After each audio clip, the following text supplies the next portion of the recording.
जी है दोस्तों, मैं स्वागत करता हूँ अपने यूट्यूब चैनल पे। आज हम कक्षा 10 के इम्पोर्टेंट क्वेश्चन देखेंगे। सोशल साइंस का क्लास 10 का सामाजिक विज्ञान का हम लोग क्वेश्चन देखेंगे। कैसे कैसे क्वेश्चन बोर्ड एग्जाम में आते हैं और कौन कौन से क्वेश्चन इम्पोर्टेंट है। तो ये देख लीजिए, पहला प्रश्न हम लोग का है महात्मा गांधी। ये देखिए पहला क्वेश्चन दिया है, महात्मा गांधी द्वारा चलाए गए 3 आंदोलनों का वर्णन कीजिए। ये बोर्ड एग्जाम में बहुत बार रिपीट हो चुका है। मुझको लगता है 2019 में भी आया है, 16 में भी आ गया है, 20 में भी आया था, ये 22 में भी आया था और 23 में भी और 24 में भी आया है। ऐसे भी पूछ सकता है क्वेश्चन। अथम का दिया है, महात्मा गांधी द्वारा चलाए गए किन्हीं 2 आंदोलन के बारे में विस्तार पूर्वक लिखिए। ठीक, ऐसे भी पूछ सकता है। अथम का दिया है, गांधी जी द्वारा संचालित 3 प्रमुख आंदोलनों का नाम लिखिए, उनके अंतिम आंदोलन का विस्तार पूर्वक वर्णन कीजिए। मतलब ऐसे ही क्वेश्चन पूछेगा, मतलब थोड़ा सा घुमा फिरा कर क्वेश्चन पूछेगा। जो मैं आंसर बताऊंगा उसी को आप लिखेंगे तो आपको पूरे टोटल नंबर जितने रहेंगे उतने आपको मिल जाएंगे। ठीक है, समझ गए? आपका क्वेश्चन यही था, यही मान लीजिए। चलिए इसका उत्तर देखते हैं। जी, उत्तर यहाँ पर दिया हम लोग का, महात्मा गांधी द्वारा चलाए गए 3 प्रमुख आंदोलन असहयोग आंदोलन, सवनी अवज्ञा आंदोलन व भारत छोड़ो आंदोलन थे। जो महात्मा गांधी द्वारा चलाए गए 3 आंदोलन कौन कौन से थे? आंदोलन असहयोग आंदोलन, सवनी अवज्ञा आंदोलन और लास्ट वाला भारत छोड़ो आंदोलन था, जिसका वर्णन इस प्रकार है। और इसका इन 3 आंदोलन का वर्णन करेगा। देखिए यहाँ पर दिया हम लोग का,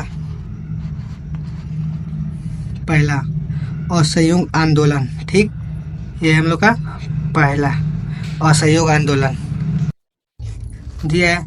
महात्मा गांधी ने भारतीय राजनीतिक में प्रवेश ब्रिटिश सरकार के सहयोगी के रूप में किया था, क्योंकि उन्हें ब्रिटिश सरकार की ईमानदारी व न्यायप्रियता में विश्वास था। परंतु वर्ष 1919 में भारत में अनेक ऐसी घटनाएं घटी जिन्होंने गांधी जी को ब्रिटिश सरकार के विरुद्ध आंदोलन प्रारंभ करने के लिए विवश किया। इन घटनाओं में वर्ष 1919 का दमनकारी रॉलेट एक्ट, जलियांवाला बाग हत्याकांड आदि घटनाएं प्रमुख थी। ठीक, और संयुक्त आंदोलन में ये दमनकारी रॉलेट एक्ट और जलियांवाला बाग हत्याकांड ये सब प्रमुख घटनाएं थी। ये था हम लोग का असहयोग आंदोलन। अब दूसरा आंदोलन सवनी अवज्ञा आंदोलन है। ठीक, अब इसका विस्तार पूर्वक विवरण करेंगे। दिया, सवनी अवज्ञा का अर्थ है विनम्रता पूर्वक आज्ञा या कानून की अवहेलना करना। ठीक, ये सवनी का मतलब अर्थ बता रहे हैं। सवनी अवज्ञा गांधी जी के आंदोलन की विशेषता रही। इसके अंतर्गत विनम्र तथा अहिंसक होकर सरकारी कानूनों का उल्लंघन किया जाता है। वर्ष 1930, ठीक हाईलाइट है, में महात्मा गांधी ने सवनी अवज्ञा आंदोलन प्रारंभ किया। सन 1930 में महात्मा गांधी ने सवनी अवज्ञा आंदोलन का शुरुआत किया। इसके लिए उन्होंने नमक सत्याग्रह की शुरुआत की। महात्मा गांधी के द्वारा 12 मार्च 1930 को ऐतिहासिक नमक सत्याग्रह शुरू करने का निश्चय किया गया। उन्होंने 12 मार्च को साबरमती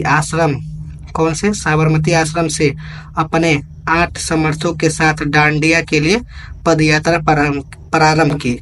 डांडिया के लिए, ठीक। 16 अप्रैल को गांधी जी ने नमक बनाकर कानून तोड़ा। ठीक, 16 अप्रैल को ये कानून टूट गया। सवनी अवज्ञा आंदोलन का कानून टूट गया। ठीक, अब लास्ट हम लोग का है भारत छोड़ो आंदोलन। ये हम लोग का थर्ड वाला है। ये दूसरा था, ये पहला, दूसरा, तीसरा, ये भारत छोड़ो आंदोलन है। ठीक, यहाँ पर दिया है 8 अगस्त 1942 को भारतीय राष्ट्रीय कांग्रेस ने मुंबई के ग्वालियर टैंक मैदान में हुए अधिवेशन में ऐतिहासिक भारत छोड़ो प्रस्ताव पास किया गया। ठीक, इस आंदोलन की सफलता के लिए महात्मा गांधी ने लोगों को करो या मरो का मंत्र दिया। करो या मरो का नारा तो आप लोग सुने होंगे, भारत छोड़ो आंदोलन के में दिया गया था। तथा ब्रिटिश सरकार को तत्काल भारत छोड़कर चले जाने की चेतावनी थी। 8 अगस्त को रात्रि में भारत छोड़ो प्रस्ताव पास होते ही आंदोलन की शुरुआत हो गई। कब? 8 अगस्त को रात्रि में, तो रात में।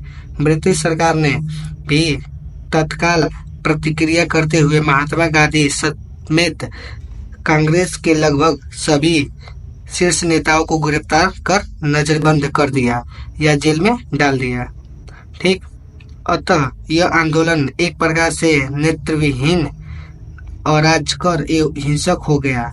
आंदोलन के समय अनेक स्थानों जैसे बलिया, सतारा एवं तामलुक आदि स्थानों पर ब्रिटिश अधिकारियों को हटाकर समानांतर सरकारें भी स्थापित की गई। सरकार ने बल प्रयोग कर आंदोलन का दमन करना प्रारंभ किया। हालांकि आंदोलन का दमन कर दिया गया, किंतु इस आंदोलन ने ब्रिटिश राज्य की जड़ें हिलाकर रख दी। ठीक, इतना ही था। मतलब महात्मा गांधी द्वारा चलाए गए 3 आंदोलनों का वर्णन करना था। हम लोग तीनों आंदोलन का वर्णन कर चुके हैं। और एक क्वेश्चन है, दिखा दे रहा हूँ, वो भी इम्पोर्टेंट है। एक और ये भी हम लोग का, प्रथम विश्व युद्ध के किन्हीं 3 कारणों का उल्लेख कीजिए। प्रथम विश्व युद्ध के 3 कारणों का उल्लेख करना है। ठीक, ये भी बोर्ड एग्जाम में बहुत बार रिपीट हो चुका है क्वेश्चन। ठीक है, देखते हैं। उत्तर है, प्रथम विश्व युद्ध के प्रमुख कारण निम्न प्रकार है। पहला, जर्मनी की नई विस्तारवादी नीति। ठीक, जर्मनी के सम्राट विल्हेम द्वितीय ने 1890 ईस्वी में एक अंतर्राष्ट्रीय नीति शुरू की, जिसके अंतर्गत जर्मनी को विश्व शक्ति के रूप में परिवर्तित करने के प्रयास किए गए, और इसका परिणाम यह रहा कि विश्व के अन्य देशों ने जर्मनी को उभरते हुए खतरे के रूप में देखा, जिससे अंतर्राष्ट्रीय स्थिति अस्थिर हो गई।